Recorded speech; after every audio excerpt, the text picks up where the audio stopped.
Hello everyone, তোমরা সবাই কেমন আছো? আশা করি সবাই খুব ভালো আছো।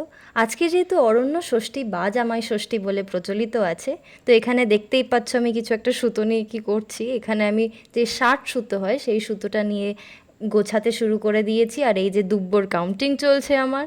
আমি এখানে মাও বসে আছে, মাও আস্তে আস্তে করে পুজোর জোগাড় শুরু করে দিয়েছে। এখানে আমি একটু ফটো বুম করার চেষ্টা করছি মায়ের ভিডিওর মাঝখানে। নিয়ে আমরা সব কিছু একসাথে করে নিয়ে কুয়োর পাড়ে চলে যাই। কুয়োর পাড়ে গিয়ে ওখানে তোমরা দেখতেই পাচ্ছ একটা পুষ্পপত্র আছে, যেখানে ষষ্ঠী পুজোর যে গাছ লাগে সে গাছ আছে, তারপরে হাতে বাঁধা সুতো, ফল ফুল দিয়ে এক জায়গায় কেটে রাখা হয়েছে। এখানে প্রদীপ, পাখা আর এক গ্লাস জলও দেওয়া হয়েছে। এখানে দেখতে পাচ্ছ মা আর কাকিও চলে এসছে আস্তে আস্তে কুয়োর পাড়ে এসে। এবার নিয়ে পুজো শুরু হলো। এখানে এত গরম ছিল যে আমরা ওখানে ছাতা ছাড়া দাঁড়াতেই পারছিলাম না, ওই জন্য মারাও ঘোমটা দিয়ে নিয়েছিল, একটু রোদটা কম লাগছে। এই যে দিদিভাইকে ঠাকুরের জলটা দেওয়া হচ্ছে এখানে মাথায়।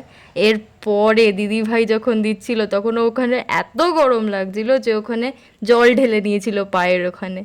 নিয়ে ওকে হাওয়া দেওয়া হচ্ছে।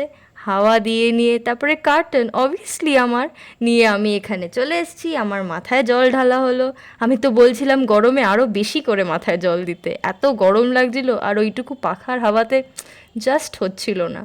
নিয়ে তারপরে জলটা দিয়ে মা কাকির মাথায় একটু করে দিল, আর কাকি তারপরে মায়ের মাথায় ওই ষষ্ঠী পুজোর গাছটাকে নিয়ে একটু জল দিল।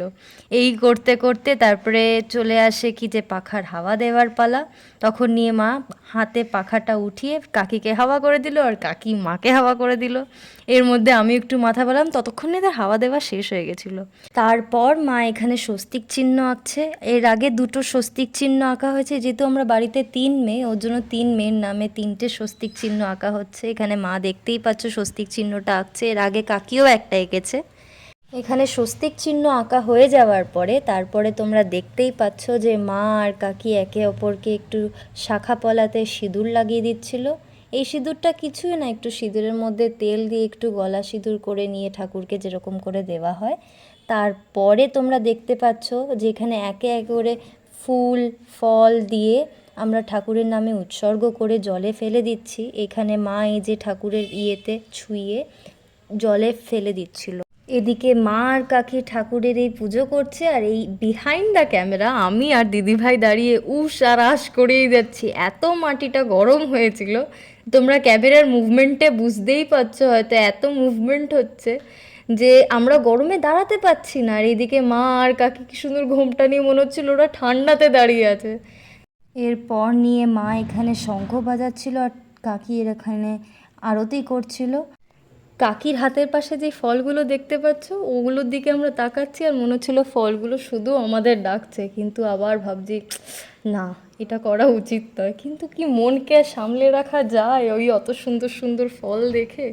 তারপরে নিয়ে আস্তে আস্তে এবার কাকি গোছাতে শুরু করেছে, কারণ আমরা আবার ঘরের দিকে প্রস্থান করব। তাই এবার যেই ঘরে ঢুকলাম মনে হলো উফ, জাস্ট এসিতে ঢুকে গেছি আমরা। কেন চলছিল না, তাও মনে ছিল কি ঠান্ডা ঘরটা। এবার নিয়ে গিয়ে আমরা আস্তে আস্তে আবার ঠাকুর ঘরে ঢুকে চলে এলাম। একটু গুছিয়ে নিয়ে এরপরে মা আর কাকি বসে পড়েছে, কারণ এখানে ব্রতকথার যে বই সেই বই পড়তে হবে। একটা নিয়ম আছে যে হাতে ফল নিয়ে বসতে হয়, তো মা এখানে দেখতেই পাচ্ছ হাতে ফল আর দুর্ব নিয়ে বসে আছে। এখানে মা পড়ছে আর আমি মাঝখানে ঢুকে এদিক ওদিক থেকে নিয়ে ক্যামেরা করে বেড়াচ্ছি। এরপর আর কি মারা ওদিকে বই পড়ছিল আর আমরা এদিকে শান্ত গুড গার্লের মতো বসে আমরা শুনছিলাম। আর যেই পড়া শেষ হয়ে গেল তারপরে হাতে বেঁধে দিল সুতো। আর সুতো বেঁধে দেওয়ার পর আর কি এইখানে কি সুন্দর আমাকে হাওয়াও করে দেওয়া হচ্ছে, পুরো প্রিন্সেস ট্রিটমেন্ট দেওয়া হচ্ছে। এরপর আমার হাতে একটি বাটা তুলে দেওয়া হলো, আর যেই বাটার মধ্যে এতগুলো ফল ছিল, আম ছিল, শশা ছিল, কলা ছিল, পেড়া ছিল, জাম ছিল, সব ফল দিয়ে আমাকে যেই তুলে দিল আমার হাসি তো আর নয় ধরে মুখে। তারপরে নিয়ে দিদিভাইয়ের পালা। দিদিভাইয়ের হাতে দেখতেই পাচ্ছ বেশ ভালো করে গিট লাগিয়ে দিদিভাইয়ের হাতে সুতো বাঁধা হচ্ছে। ও খুব শান্ত মেয়ে তো, তাই যেহেতু ওই ইমেজটা ক্রিয়েট করে রেখেছে শান্তর, ওর জন্য ওকে সবাই ভাবে কত ভালো। কিন্তু আমি তো জানি ও কি আসলে, আমাকে জিজ্ঞেস করুক সবাই। এই যে কাকি ওর হাতে ভালো করে শান্তভাবে ওর হাতে সুতোটা বেঁধে দিচ্ছে।